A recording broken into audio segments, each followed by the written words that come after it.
제조업이 위기인데 주가가 상승한다고? 여러분 이 지표 한번 보세요. 놀랍습니다.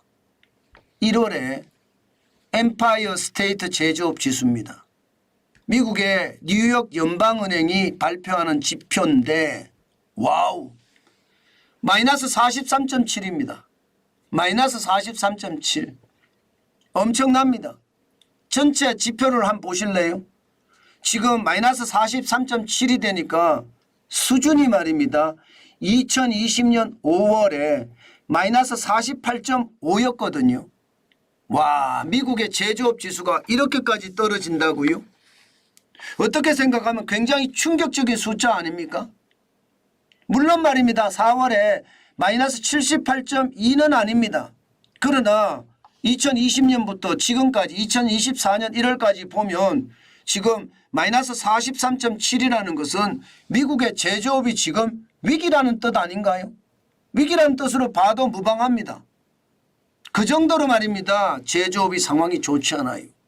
실질적으로 미국의 경기가 좋은 것은 이게 서비스업이 좋아지니까 미국에서 재정을 풀어서 많은 사람들이 서비스업에 종사하게 되고 서비스업의 사람들이 모자랄 정도로 호황을 누리고 있잖아요. 그런데 제조는 그게 아니라는 사실이 또 한 번 드러난 겁니다.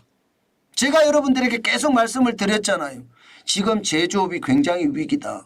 그렇게 말입니다. 예, 그래서 미국이 뭐 전부 다 연착륙한다고 이야기합니다. 미국 정부도 연착륙한다고 하고요. 예, 또 월가에서 투자자들도 연착륙의 방점을 더 많이 두고 있고요. 학자들도 미국 경제에 연착륙의 방점을 두고 있습니다. 그런데 말입니다. 이게 지표를 보고 있으면 과연 진짜로 연착륙이 될 것인가 거기에 대해서는 물음표가 항상 따라옵니다. 제이미 다이먼 같은 경우는요. JP모건 체이스의 회장입니다. 월가의 황제라는 그야말로 실물 투자자입니다. 그런데 미국이 연착륙한다고 장담할 수는 없다. 이렇게 이야기하는 것이 이런 지표들 때문입니다. 저도 그렇게 보거든요. 지표로 보면 지금 미국은 굉장히 어려운 거예요. 서비스만 좋고 제조는 진짜 어려운 겁니다. 제조는. 그만큼 말입니다. 저는 상황이 좋지 않다고 봅니다. 게다가 말입니다. 여러분 이거 한번 보세요. 게다가 지금 미국의 국채금리도 올라가고 있습니다. 물론 뭐 달러 가치가 급등을 하기 때문에 국채금리가 올라가는 것, 뭐 미국의 경제가 제조업은 망가졌지만 서비스업이 돌아가니까 국채금리가 올라가는 것. 그러면 금리가 올라간다는 것은 결국 미국의 금리 인하 시점, 기준금리를 인하하는 시점이 점점 뒤로 밀린다는 뜻이 되는 건가요? 그런 분위기가 충분히 만들어질 수 있습니다. 예, 금리 인하가 된다 그러면 국채금리가 떨어져야 되거든요. 실제로 작년 12월 27일에 3.79까지도 떨어졌거든요. 그런데 오늘은 보면니까요 4.074입니다. 근래 들어서서 가장 높습니다. 가장 높아요. 야, 그런데 이런데도 말입니다. 저는 시장을 보고 있으면 이 시장 괜찮을까 그런 생각을 할 수밖에 없습니다. 왜 할 수밖에 없느냐.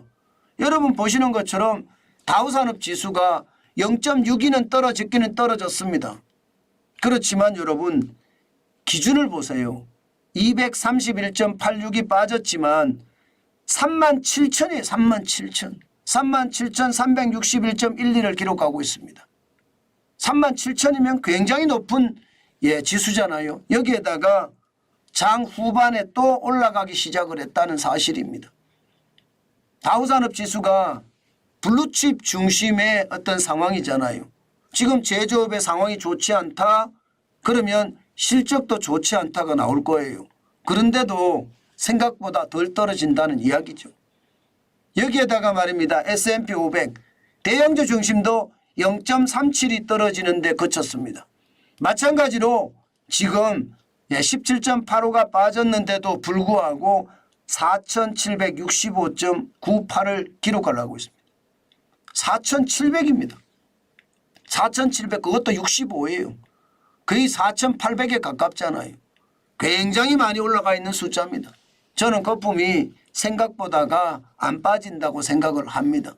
제조업의 지수가 저렇게까지 빠지고 있는데도 말입니다.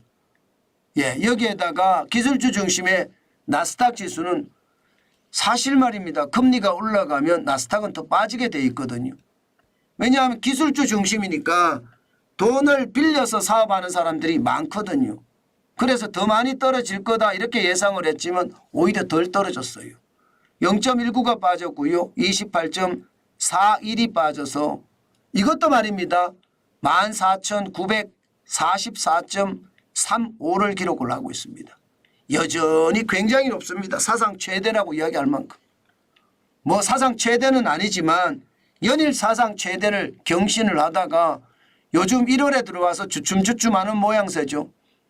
그렇지만 여러분 저는 시장을 바로 봐야 된다고 봅니다. 이게 결국은 거품이 쌓였다고 봐요. 나스닥도 그렇고요. S&P 500 지수도 그렇고요. 다우산업 지수도 그렇게 봅니다. 왜냐하면 말입니다. 제조업 지수가 이렇게까지 빠질 줄이야 누가 알았겠습니까? 이 말은 제조업이 위기라는 뜻인데 이것이 말입니다. 시장에서는 그대로 저는 드러난다고 봅니다. 그런 상황을 감안을 해보면요. 예, 미국의 주식시장이 계속해서 우상향한다는 것은 예, 저는 거품만 많이 키우는 것은 아닌가 그런 생각 많이 해봅니다. 저는 우리 시장도 마찬가지라고 봅니다. 우리는 수출 중심의 시장이고요. 전 세계 시장이 움직이면 우리도 따라 움직입니다. 게다가 내수가 우리는 시원치 않습니다. 그런 상태에서 우리 경제가 좋다, 우리 주가가 계속해서 올라간다 그렇게 보는 것은 저는요. 예, 저는 잘못된 시장 분석이다 이렇게 생각합니다. 저는 우리 시장 냉정히 봐야 됩니다. 게다가 김정은의 위협도 시장에 영향을 많이 미치고 있고요.